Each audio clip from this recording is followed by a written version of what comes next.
ప్రయాగ్రాజ్లో జరుగుతున్న మహాకుంభమేళాకు మంత్రి కోమిటిరెడ్డి వెంకటరెడ్డి వెళ్లారు.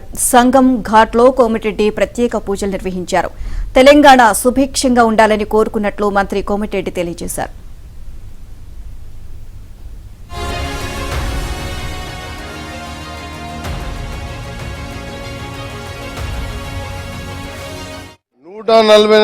ఏళ్లకు ఒకసారి వచ్చే మహాపర్వదినం. కోట్లాది మంది భక్తులు సన్యాసులు ఇక్కడ దర్శనానికి వచ్చి తమ భక్తిని చాటుకుంటారు.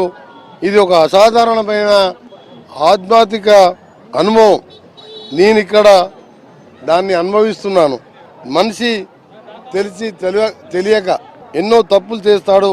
ఆ తప్పుల వల్ల కలిగే బాధల నుండి విముక్తి పొందేందుకు, మోక్షాన్ని సాధించేందుకు, క్షమాపణ కోరుకునేందుకు ఈ సంప్రదాయం కొనసాగుతూ వస్తుంది.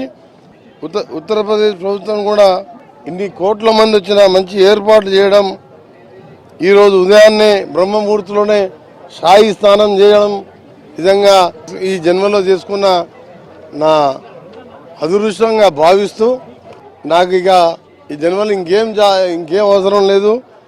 అన్ని మతాలు, కులాలు, ప్రాంతాల వారు ఏకతాటిపై వచ్చి దీనిలో భాగమవుతున్నారు.